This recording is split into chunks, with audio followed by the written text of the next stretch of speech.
Bom dia, boa tarde, boa noite. Esta é mais uma edição de Pedro e Cora, aquele seu programa sobre tudo o que você precisava saber sobre inteligência artificial na sua empresa. Hoje tem Pedro e Cora, como vocês sabem, toda terça-feira, toda quinta-feira, no YouTube do Meio, na sua plataforma favorita de podcasts. Eu sou Pedro Doria, ao meu lado está a minha querida amiga Cora Ronay. Temos visitas hoje, Cora. Temos uma visita ótima e um papo surpreendente sobre a inteligência artificial na vida real. Pois é, Rodrigo Assad explica pra gente como é que um empresário tem que olhar para sua empresa, para a inteligência artificial, que perguntas que ele tem que começar a fazer, que decisões que ele tem que tomar, né? Olha, eu não sabia que era tão curioso essa diferença, né, entre a IA o que a uso gente da usa gente, a nossa visão da IA, o nosso como usuário, pessoa física. como usuário e até como observadores, né? E o mundo empresarial, o que está fazendo com isso e quais são as dificuldades e custos. Olha, é interessantíssimo. Se você tem uma empresa, pode ser o armarinho de uma porta na rua, pode ser o grande oligopólio do mundo todo, esse programa é para você. Vem.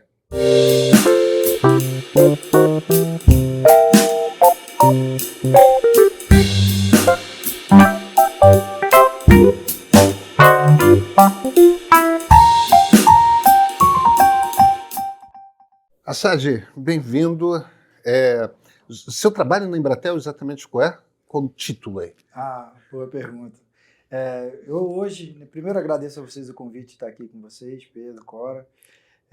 Na Embratel eu toco o Bion. O Bion é o hub de inovação do grupo, Claro, da Embratel, né? Bion é uma brincadeira, um chamamento, na verdade, né? De Beyond Claro, Beyond Embratel, Looking Beyond Claro Embratel. Então, nosso papel é olhar tudo que vai além da conectividade, provocar a empresa, trazer soluções para os clientes, procurar disrupção. Então, esse é o meu papel lá. Hoje eu sou o diretor do Bion. Tá, tudo bem. Vamos... Enfim, a gente tem feito vários programas sobre inteligência artificial e eu acho que essa conversa vai ser divertida. Mas eu queria começar do ponto da base aqui. Eu sou empresário. Eu acho que eu preciso ter esse negócio de inteligência artificial, porque eu estou lendo sobre esse negócio de toda parte. Quais são as primeiras perguntas que eu tenho que fazer para começar a trilhar esse caminho? Cara, excelente pergunta. Todo mundo devia se perguntar isso no começo. A IA, ela traz para a gente, de maneira geral, duas grandes possibilidades, né? Ela pode nos tornar mais produtivos, ou seja, eficiência operacional. Então, você começa a olhar para dentro de casa e ver tudo aquilo que você pode transformar num processo que ele é reproduzível, que você consegue seguir ele várias e várias vezes. Por outro lado, né, você agora tem uma máquina, entre aspas, que pensa, que pode tomar decisões, que consegue tomar decisões para você. Então, ela pode melhorar as suas vendas. Então, se você começar a olhar, por exemplo, o que eu posso fazer para melhorar a venda, se você quiser melhorar a venda, é um caminho. Um exemplo que a gente trabalhou dentro de casa. Cara, vamos entender aqueles vendedores que melhor vendem. Então, a gente começou a escutar os vendedores. E aí usamos a IA. IA, aprende com esse cara aqui tudo que ele diz. E a gente usou isso para treinar os outros vendedores. Agora, imagine uma empresa grande, né? A escala que você pode dar isso de formação. O resultado é que você pode chegar a mais de 2 dígitos de melhoria de venda, só porque você começou a ensinar a maneira correta, a maneira que o teu cliente melhor recebe aquela informação. Então, a IA ela tem essas duas potencialidades. Ou ela é um copiloto para a sua vida e te torna mais produtivo de alguma maneira, ou ela pode, no caso do empresário, ela pode te ajudar a melhorar os seus processos de venda. Quer dizer, vocês se colocam como um facilitador entre as pessoas, ou pessoas jurídicas que seja, e a inteligência artificial? Até pegando o slogan, né, a gente quer levar o nosso cliente para o próximo nível. Então, o que é esse próximo nível? A gente quer habilitar ele a chegar nessas novas tecnologias. Nesse caso aqui, inteligência artificial. Então, a gente se coloca como um cara que ensina ou trabalha junto com o nosso cliente um processo de descoberta para ele saber qual é o problema que a gente pode ajudar a resolver e que a inteligência artificial resolve. Hoje em dia, com o hype da inteligência artificial, tudo se quer resolver com inteligência artificial. Dá um exemplo, a gente olhou para dentro de casa, fiz esse exercício, chamei todo mundo e disse, Papai Noel chegou, escreve uma cartinha de todos os seus problemas que você gostaria que fossem resolvidos. 70% dos problemas que as pessoas mandaram não eram problemas que eram resolvidos por IA. Eram problemas que eram RPA, integração de sistemas, mas se quer resolver com IA porque ganhou moda. Então, você tem que entender qual é o problema e como é que você faz. E nisso, a gente tem conseguido um êxito bastante grande, tanto para dentro de casa quanto para fora. Deixa eu tentar ser um pouco prático aqui. Tá bom, eu já tenho umas ideias aqui sobre coisas que eu quero resolver com IA. Eu já entendi que metade das minhas ideias estão erradas, que metade das minhas ideias vão ser resolvidas com tecnologias que já estavam aí há 10, 15 anos. Não tem problema. Mas eu tenho essas ideias aqui.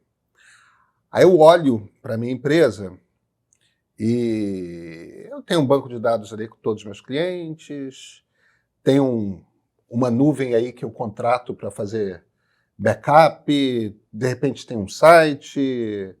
O que eu tenho que mexer dentro de casa para ter essa tecnologia? Porque não é simplesmente contratar o ChatGPT, abrir e fazer pergunta para ele, né? Não. Pois é. Então, e aí? O que eu faço? Bom, tudo começa em você qualificar corretamente a tua fonte de dados. A inteligência artificial, na verdade, a gente, de maneira geral, se a gente não tiver uma boa fonte de dados, a gente toma uma decisão errada, certo? Independente de se tem IA ou não tem IA. Então, primeiro você tem que entender qual é a tua fonte de dados. Então, vamos começar a construir nosso raciocínio pelo que você falou. Tenho lá meu banco de dados, meu RP está lá, todas as informações de venda estão aqui dentro. Então, eu preciso pegar esse... Ou seja, o meu banco de dados que tem todas as pessoas que já compraram alguma coisa de mim, o que compraram, em que momento... Como compraram, por que não compraram. Tem lá, né, o teu sistema de vendas, está todinho lá documentado, bonitinho, no modelo lá que alguém fez. Bom, agora eu quero pegar a inteligência artificial e quero que ela comece a olhar aqui para eu fazer perguntas do tipo, por que na segunda-feira vende menos? Ou... por que o cara que, quando eu fiz essa campanha A, B ou C, não houve sucesso? Né? E ela vai começar a entender a partir daquele monte de dados que está lá dentro. Você precisa, então, pegar o seu banco de dados e colar, continuando o raciocínio ainda de uma maneira bem abstrata, no teu chat GPT. Então, você tem lá o chat GPT desse lado, você pega esse banco de dados, faz um conector, imagina num tubo, que pega tudo que está aqui ou que permite que o ChatGPT leia tudo que está aqui. Na hora que você faz isso, você coloca isso dentro da IA e ela começa a entender os seus dados, ela começa a absorver aquele monte de informação. E você consegue fazer perguntas para ela, sendo um pouco técnico, em linguagem natural. Linguagem natural é como a gente conversa, como a gente está fazendo assim. Eu quero saber por que isso aconteceu, eu quero saber o que acontece 1h da manhã. Você escreve isso. Hoje em dia, se você olhar os sistemas, você tem que pegar no BI, você tem que fazer um negócio, fazer a query, selecione o horário, pega. Não, só quero dizer, me diga o que acontece 1h da manhã, ou aonde acontece mais erro, e ela vai trazer essa informação para você. Esse é um exemplo onde você tem as duas coisas que eu falei. Você tem um copiloto que te deixa mais inteligência, acelera, né, o teu mecanismo de produtividade. Por outro lado, isso pode melhorar teu ciclo de vendas. Você começa a descobrir o que está saindo errado. Né? Poxa, de repente, meu sistema antifraude lá de vendas, eu estou botando, tem muita gente caindo no antifraude. O problema está no sistema de vendas ou está no antifraude? Vamos entender por que o antifraude está bloqueando. Putz, a barra do cartão de crédito está muito alta. Meu produto é um produto de R$200 e a barra do meu cartão de crédito exige um limite de 500. Então, a IA ela consegue te trazer essa informação muito mais rápido.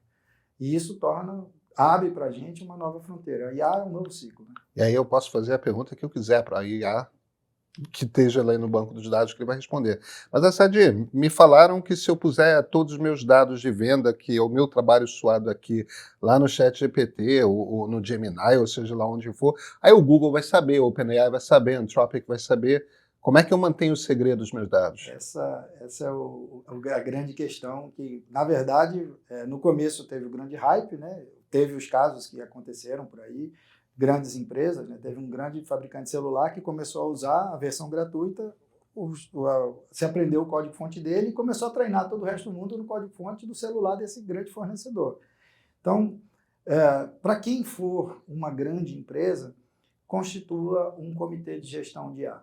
IA é um negócio que tem que ser tratado de maneira muito séria, com muito cuidado. Por quê? Porque ela aprende os seus dados e ela vai ensinar outros. Então, existe maneira de você criar guardrails, ou seja, gaiolas, onde os seus dados só serão usados para você. E você pode dizer assim, olha, eu vou usar os meus dados para mim, mas traga dados de fora para os meus dados. Ou não, eu só quero deixar isso preso aos meus dados. Então, todos esses fornecedores que você citou, ele tem condição de garantir esses guardrails. Mas se eu não souber quais são as bolinhas que eu tenho que marcar, quais são os checkboxes que eu tenho que fazer na hora que eu estou configurando, ele vai ser disponível para todo mundo. A outra solução, que também está chegando com bastante força, é você comprar as famosas placas de GPU. E aí você monta a sua IA dentro da sua casa e aí você governa ela dentro da sua casa. Então, começa tudo pela governança, pela definição das políticas de segurança, pelos níveis de acesso, inclusive dentro da própria empresa. Porque se eu começo a botar tudo dentro desse cara, mesmo que ele esteja no guarda-reio, de repente o cara do RH está fazendo pergunta do financeiro.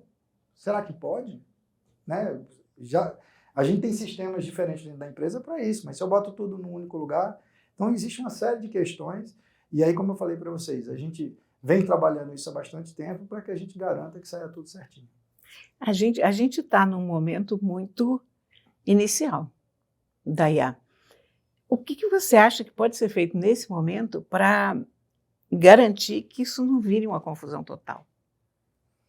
Para garantir um mínimo de, sei lá, de gestão, de cuidado com isso? Tá, essa pergunta é a pergunta do momento mesmo. E eu gostei da analogia. Ou se faz isso, ou vai virar uma grande confusão. De verdade. Pois vai, né? Porque, bom, acho que eu posso contar um pouco do que a gente fez e de como é que a gente viu o mercado fazer. Na verdade, no final das contas, são estratégias muito parecidas. Você acaba criando os comitês de gestão. E é onde você traz um grupo multidisciplinar, ou seja, traz uma pessoa do jurídico, você traz uma pessoa de inovação, você traz uma pessoa de TI, você traz uma pessoa de eficiência operacional, e você coloca essas pessoas para que elas consigam, cada uma dentro do seu escopo de trabalho, dizer aonde são os limitantes, mas nunca com o objetivo de dizer não, mas sim com dizer o como. Porque a IA, ela veio, se você olhar ela, as pessoas vão dizer não, não, não, dependente de quem estiver olhando, vai dizer não. E é um fato, a IA ela vai fazer parte do nosso dia a dia, independente do departamento A, B ou C ou gostar. Ela vai estar disponível aí para a gente. Então, a pergunta é muito mais o como. Então, você cria um comitê, você define os casos de uso, ou seja, qual é o problema que eu quero resolver. Aí você identifica as fontes de dados. Aí você entende como você coloca as fontes de dados, preservando a segurança da informação. Aí depois você começa. Quem pode acessar, quem pode fazer a pergunta, e aí você vai construindo o seu castelinho. Até chegar na pergunta, que é uma pergunta, acho que o Pedro já colocou, é assim, e qual é a tecnologia para resolver esse problema? É Gemini, é o ChatGPT, é Anthropic, ou é um modelo pequeno? Hoje está começando a surgir os Small Language Models, né? Ou seja, modelos de propósito específico que estão vindo por aí. Eu vi recentemente um modelo para contabilidade, o cara treinou um modelo específico para contabilidade, um sucesso gigantesco, essa startup vai bombar. Porque ele tem um cara que é especialista em encontrar buraco em contabilidade. Por um preço pequenininho, um modelo simples, consumindo menos processamento. Vamos ver que ideia legal. Pera um instante. Desculpa, Cora, já vi que eu te peguei no ar, assim. Você ia lançar a bola. Mas você tocou num ponto que me interessa. Como que eu faço? Como é que eu tomo essa decisão? Se eu vou para Gemini, se eu vou para GPT, se eu vou para Claude, se eu vou para Grok, se eu vou para Llama. Ah, não, eu não gosto dos americanos, vou para o DeepSeek. Ah, não, eu gosto do Elon Musk, eu vou para o Grok. Me parece que o negócio do Zuckerberg é de graça, então vou achar o Llama. Como é que eu escolho qual modelo que eu vou usar? Tá. Vamos lá, tem dois caminhos. Um caminho é você olhar os benchmarks, né? Ou seja, os sites que fazem comparação entre eles, tem vários aí, e aí você entende onde cada modelo se aplica. Já que você citou o DeepSeek ele é um modelo muito bom de reasoning. Ele surpreendeu o mundo em reasoning, em raciocínio. Se você testar ele, e a gente vinha testando já ele, né? Quando bombou, surgiu um grupo de mensagens lá, não, tá aqui, ó, presta para isso, presta para aquilo. Já temos resultado, já testamos isso no nosso caso de uso. Então, cada modelo ele é bom em alguma coisa. Poxa, mas eu não tenho esse especialista dentro de casa. Esse é o nosso papel, como Embratel. A gente tem esse especialista. A gente montou um time de inteligência artificial já tem algum tempo.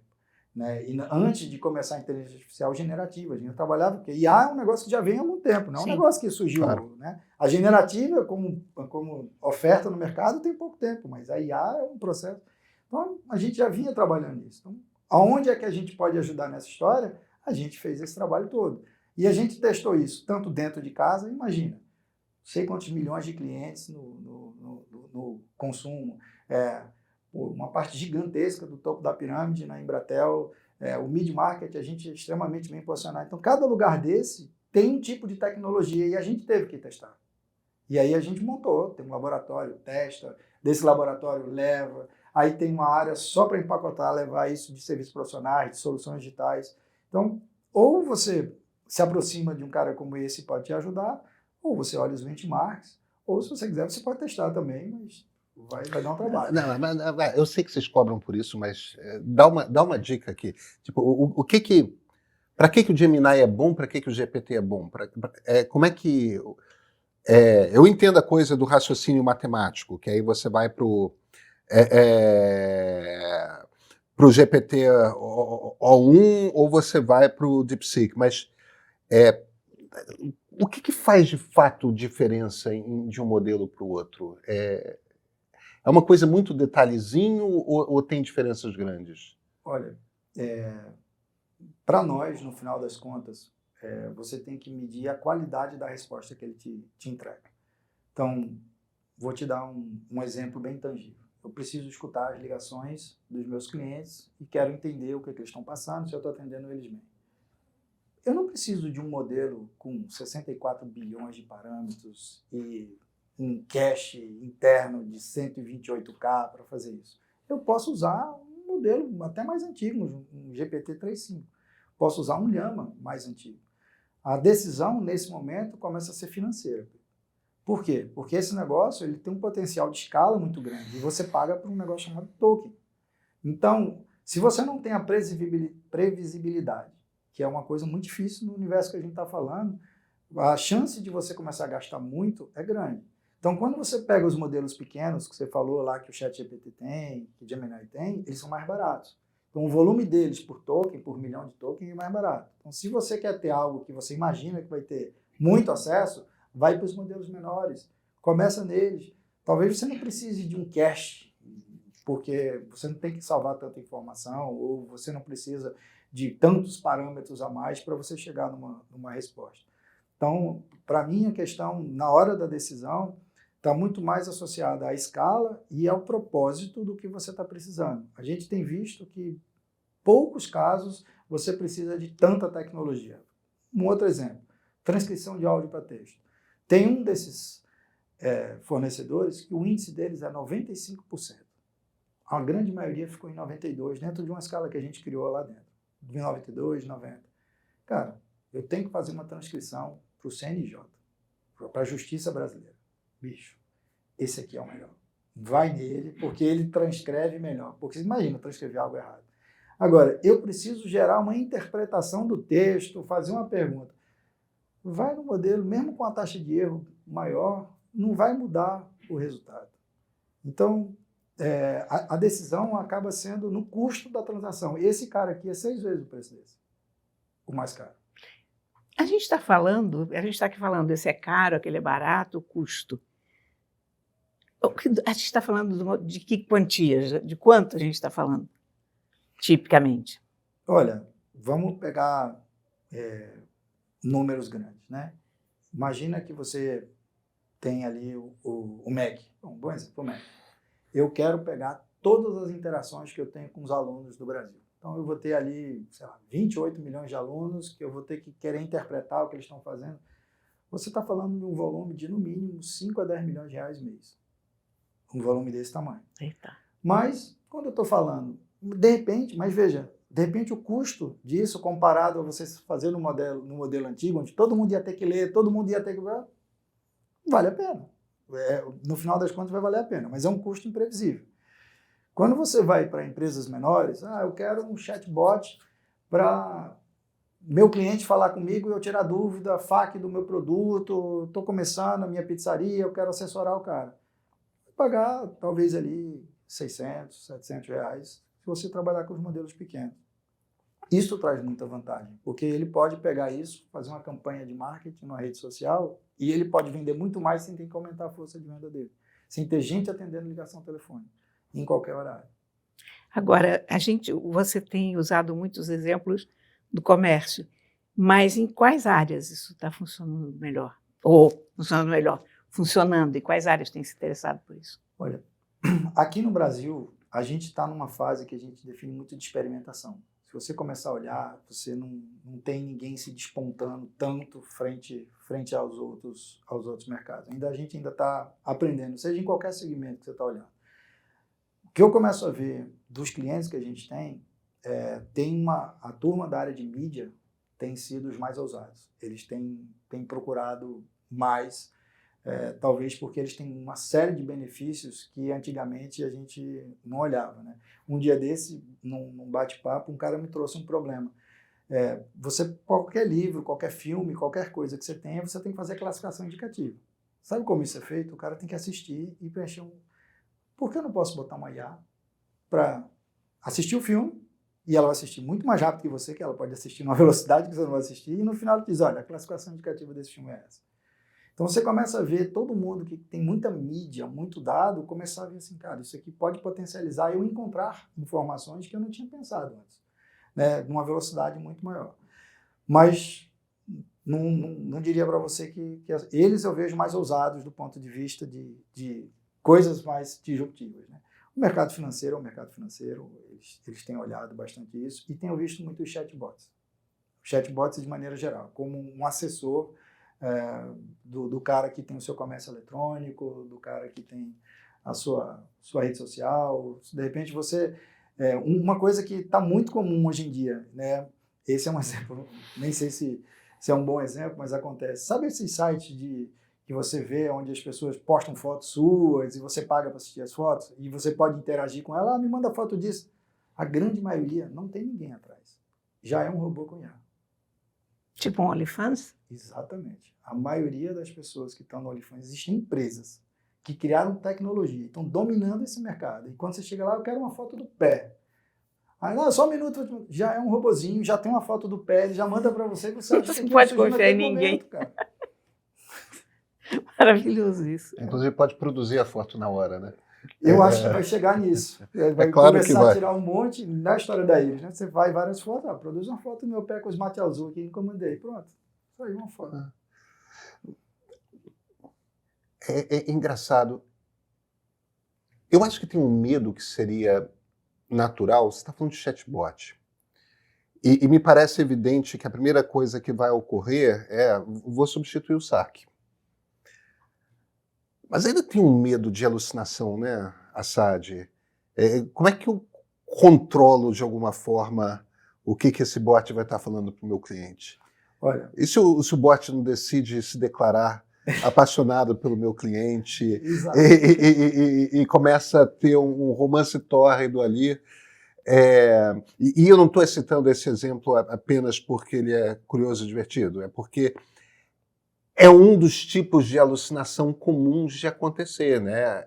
Virar uma relação maluca ali. Como é que... Porque quando a gente estava falando de chatbots baseados numa árvore de decisão, olha, se isso, então aquilo, muito mais limitados, muito mais, obviamente, um robô, mas a gente tinha pleno controle sobre o que ia se dar ali.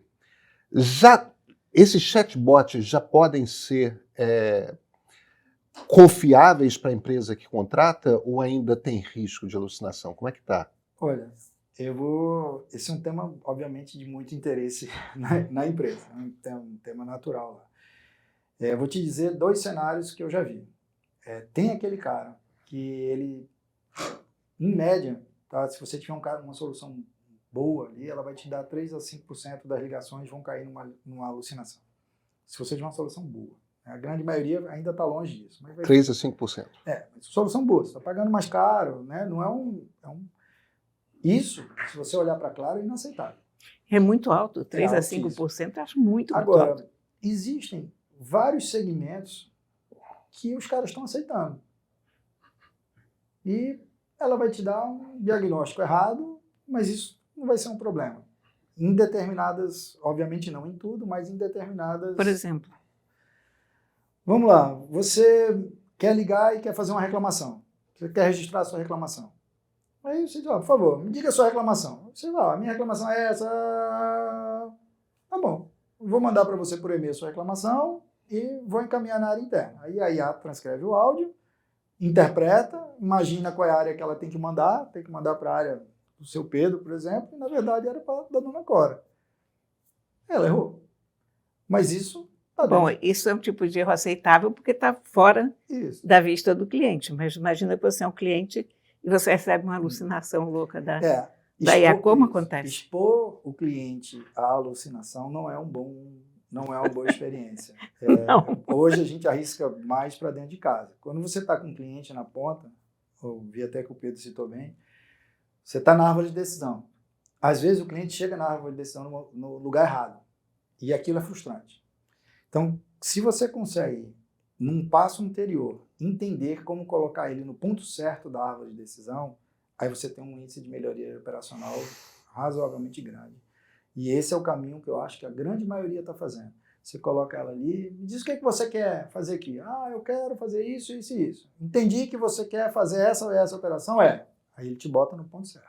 Se você disser não, vamos lá, você vai cair no... Quer dizer, então você, no fundo, você está usando uma árvore de decisão, mas dentro dessa árvore de decisão você está usando a IA para te passar para um galho ou para o outro, basicamente. Menos ousadia nesse primeiro momento, muito mais conservadorismo. Sim, isso faz muito sentido.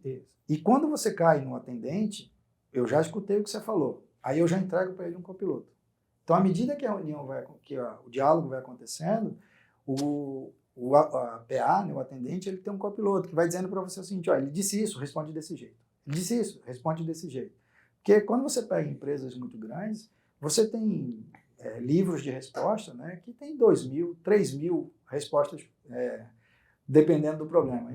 O que acontece é que ninguém decora 3.000. O cara, só que ele sabe, por analogia, que 80% não precisa saber, mas 20% está aqui, se eu responder esse 20% bem, é sucesso, meu cliente sai bem respondido. Mas se eu uso a IA, eu consigo diminuir esse tempo. E aí, de novo, você diminui em 20%, 30% o atendimento. Aí você melhora a performance, eficiência operacional, deixa o teu cliente mais satisfeito, menos tempo na hora. Agora, que tem gente pensando e fazendo, colocando ela e arriscando, tem. Vem cá, qual o ritmo de mudança, hein, Sérgio? O que eu quero dizer com essa pergunta? O truísmo que a gente vai dar imediatamente para uma conversa sobre IA não, a cada ano muda radicalmente. Muda mesmo. No mundo prático das empresas, elas estão mudando em que ritmo? Está todo mundo já caindo no mundo da inteligência artificial? Ainda tem tempo de entrar? Dá para esperar um pouco para ver a tecnologia assentar? Onde que a gente está aí? A gente discute muito, tem três grandes momentos, né? E a gente faz esse acompanhamento lá. Você tem que começar a olhar quais dos seus fornecedores já tem a IA na solução deles. Ou seja, aquele cara que você só liga um botão e você tem a IA na solução. Então, o meu fornecedor do software de loja tem isso, o meu fornecedor... Eu uso o Salesforce. Salesforce. Aí você liga um botãozinho no Salesforce, você já tem IA. Então, o que já está pronto? O teu fornecedor está dizendo, já está aqui, é só ligar um botãozinho, você vai pagar a conta mais da IA, o módulo adicional, e você tem a IA. Então, esse universo está muito acelerado. Porque todos os fornecedores agora estão dizendo que as suas soluções oferecem IA. Você tem um segundo universo de soluções, que é o que está aqui no meio, que é a solução tem a IA, mas você ainda precisa treinar ela com seus dados para que ela calibre corretamente, aperta esse parafuso aqui, esse parafuso ali, para que ela te dê as respostas que você precisa. Então, esse cara aqui é um cara mais de médio prazo. Não é uma solução tão rápida, você vai gastar algum tempo. Existe aquele universo de soluções que você não tem uma solução que te atenda. E aí, você vai demorar um certo tempo para você conseguir chegar lá. Aqui tem uma, entre aspas, eu vou usar a palavra errada, mas assumindo que a gente está falando para muita gente, aqui tem uma pequena armadilha, que é o seguinte: fazer um protótipo com IA, você faz em 15 dias. Então, todo mundo vai dizer para você que em 15 dias ele te mostra alguma coisa. Legal, sabe o seu problema? Está aqui, 15 dias. O problema não é mostrar que o software funciona. É a quantidade de integração que você tem que fazer depois para que a IA consiga trazer todos os dados para dentro dela. Isso costuma demorar muito tempo. Porque a IA pela IA, ela vai funcionar, não tenho dúvida. Agora, a IA com seus dados, pegando o teu banco de dados, pegando teus arquivos, para ela tomar decisão, isso aqui vai demorar um tempo. Então, acho que tem esses 3 tempos. Se você tem pressa, veja qual é o fornecedor que já tem um checkboard, você liga, sai usando. Se você entende que você tem que dar uma calibrada, já tem, mas você precisa calibrar, 6 meses, 4 meses, você faz isso. Esse outro caminho aqui, aí é um caminho mais terra a ser desbravada. Pode ser tão rápido ou tão lento quanto a gente queira colocar de funcionalidade. Você acha que as empresas vão ser nativas de IA em quantos anos?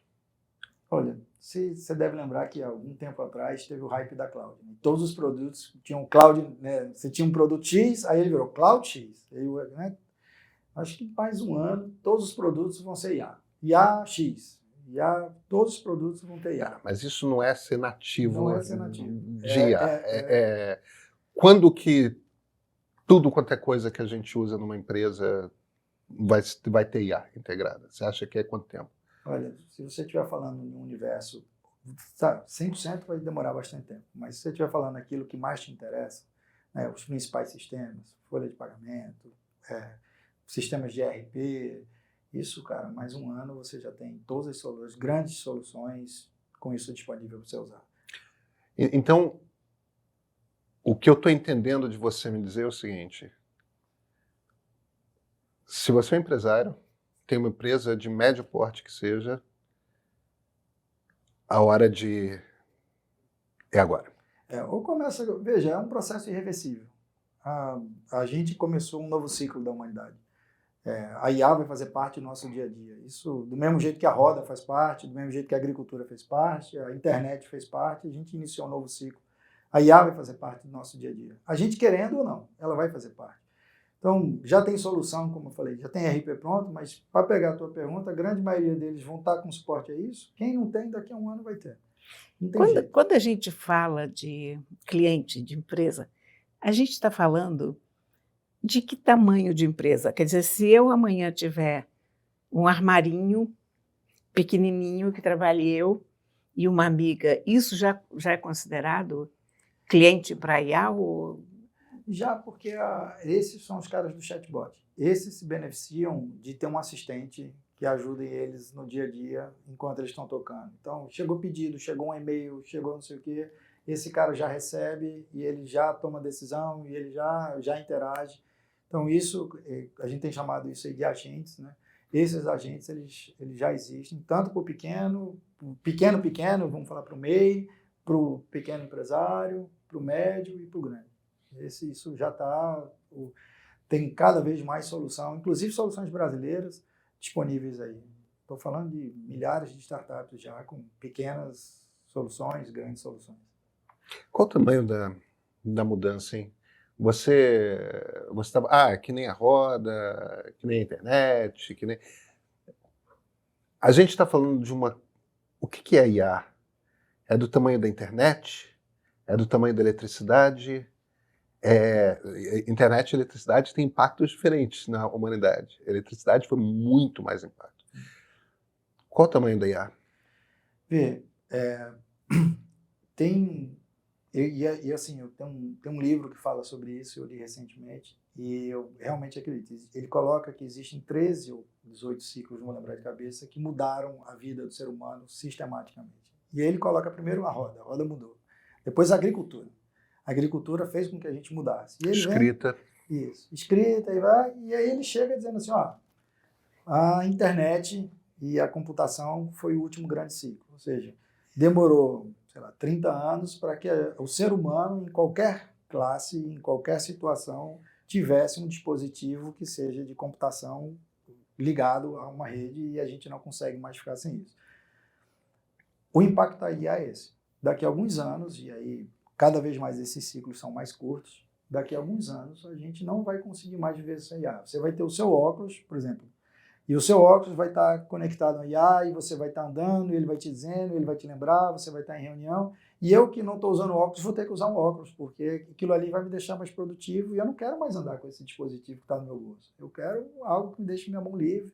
Então a IA ela vai trazer para a gente uma nova perspectiva de produtividade para o ser humano, de resolução, ou seja, putz, todo dia à noite chego em casa, moro sozinho, sou solteiro, aí já tem um agente lá que vai estar no meu, sei lá, na minha Alexa, que, putz, tem que pedir, ó, hoje é o dia da pizza, amanhã é o dia do cachorro-quente, amanhã ele já faz o pedido, já fala... Ele está se alimentando mal, hein?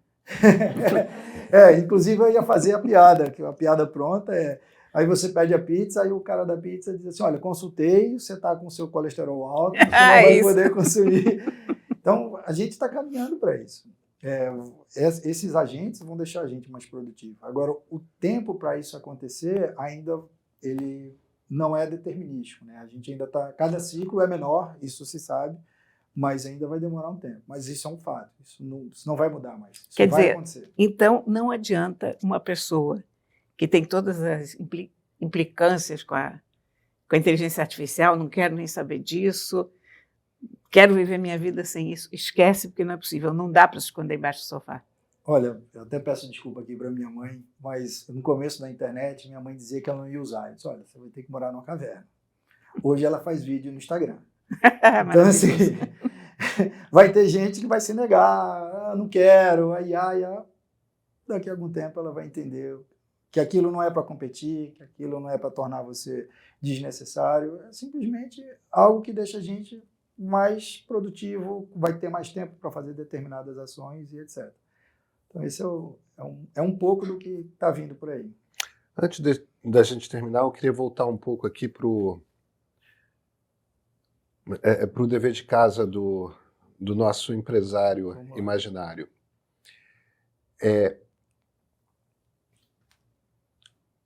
Ele precisa saber o que a respeito da empresa dele.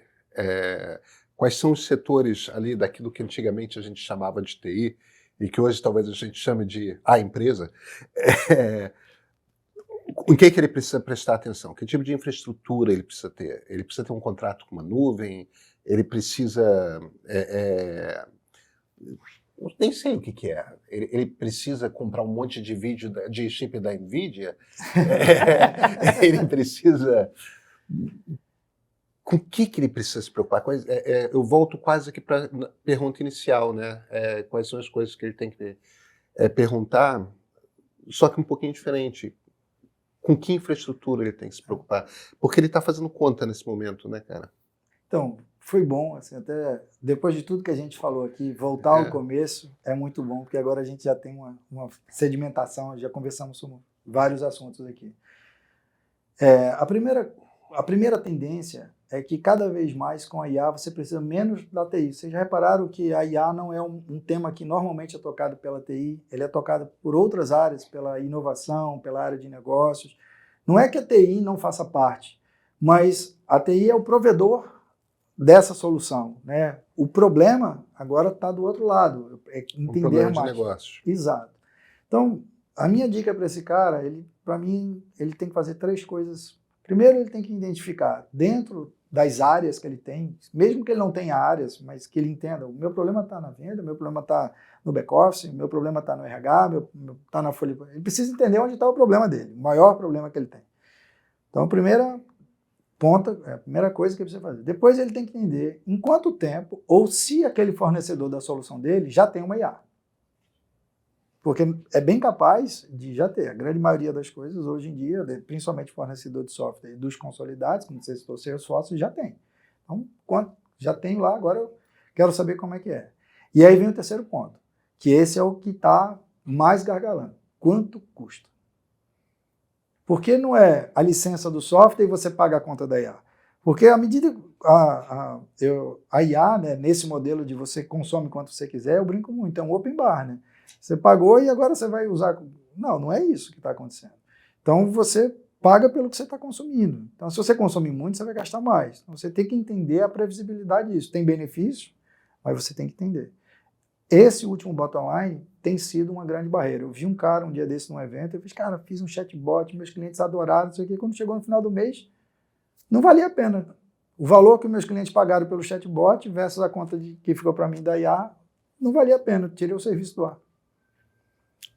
Deixa eu te perguntar uma coisa, porque eu agora é que estou me dando conta que há uma precificação diferente, então, para diferentes usos da IA. Quer dizer, eu assino o ChatGPT em casa, como... $20 por mês. Sim, exatamente, inteiramente previsível, uso à vontade, acho que nunca precisei usar. Ele nunca me disse, olha, acabou a bandeirada, etc. Para a empresa, a conta é diferente. Pois é, como é que é isso? Então, você paga por um negócio chamado token. Token é um pedaço de uma informação. Por exemplo, a palavra paralelepípedo tem para e outras. Então, para é um token, certo? A IA, para ela fazer o modelo matemático dela, ela vai quebrando nesses tokens. Então, você paga por token. Paga por token indo e paga por token voltando. Né? E a bilhetagem é feita por isso e pelo tamanho do modelo. Então, como a gente falou, GPT ou GPT 3.5, GPT-4, cada um desses modelos, porque eles têm tamanho de pesquisas diferente, eles têm um preço diferente. Quanto mais qualidade, e se você souber que você tem mais qualidade, você paga mais. Um exemplo é pegar uma Ferrari e querer andar nessa rua aqui na frente. Não faz sentido nenhum, eu não preciso de uma Ferrari para andar. Vai estar engarrafado, só se eu quiser aparecer e dizer para todo mundo, estou usando o modelo melhor do mundo, mas o efeito da Ferrari, que é o que você gostaria, porque o carro foi projetado, não é zero. Então, você precisa entender esses modelos, né, como é que eles cobram, e aí você consegue ser um pouco mais assertivo. Uma coisa que tem funcionado bastante é você controlar o taxímetro. Né? Você começa a acompanhar o crescimento do taxímetro, e quando ele começa a sair do teu desvio padrão, do que você previu, aí ou você bloqueia, ou você dá um jeito de diminuir. E aí você volta para a normalidade. Quer dizer, você incorporando inteligência artificial no seu negócio, tem uma gestão do custo, porque pode ser um custo que você perde o controle. Então você tem que ir gerindo ele o tempo todo. Né? Mas, de novo, não é hard science. Não é nada diferente do que você faz no seu dia a dia. Pelo que você está me explicando também, então eu estou imaginando que um negócio mediano vai usar 4 ou 5 modelos diferentes. Porque vai ter o tipo de coisa que você vai usar um modelo barato, tem o tipo de coisa que você precisa de maior precisão, você vai usar um modelo mais caro, só que você vai usar com menos frequência. Tem uma arquitetura para ser desenhada aí, né? Isso se você for desenvolver. Está certo. Se eu for comprar isso de alguém, converse com ele e entenda se ele tem essa visão. Aqui, ainda, a gente tem a visão de que eu vou usar tudo num lugar só, vou usar tudo no ChatGPT, tudo OpenAI. Mas a tendência é que você use o modelo certo para o serviço que você quer. E aí, se você tem um martelo certo para a martelada que você quer dar, você vai pagar muito menos e a conta vai ficar melhor para você. Então, essa é uma tendência. Cada vez mais você vai ter as soluções usando cada um modelo específico para o que você precisa. Em resumo, use com moderação. Costuma ser um bom conselho para muitas coisas, talvez não todas, mas deixa eu te fazer, então, uma última pergunta, porque é a pergunta do momento. Está todo mundo intrigadíssimo com o DeepSeek, com o modelo de linguagem de grande porte chinês aí que pintou. A OpenAI hoje, o pessoal no Financial Times já está dizendo que a gente está gravando uns dias antes do programa ao ar. A OpenAI está dizendo que o modelo deles o modelo chinês foi todo destilado do GPT-4. Que eles usaram resultados do GPT-4 para treinar o DeepSeek. Agora, o DeepSeek se propõe como um modelo que é muito mais eficiente em processamento. Ele é quase tão bom quanto o melhor GPT, sendo estupidamente mais eficiente em energia e em processamento, o que está evidentemente casado uma coisa com a outra. A tendência é essa ou ainda não dá para cravar que é verdade o que os chineses estão dizendo? Vamos lá. Essa é uma pergunta, realmente a pergunta do momento. Né? Daqui a um mês eu me comprometo a voltar aqui e conseguir te responder isso, porque a gente está testando o DeepSeek. O que eu posso te dizer baseado no que a gente já testou e no que a gente pode afirmar, né?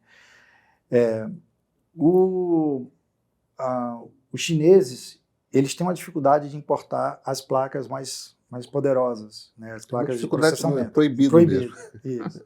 O que aconteceu no mercado? O fornecedor gerou uma placa menos potente, né? Estou contando a história como ela é. A 800. A 800 ou a V100. Resultados. Quem tem cão caça com gato. Se você só tem 800 e V100, você vai fazer o quê?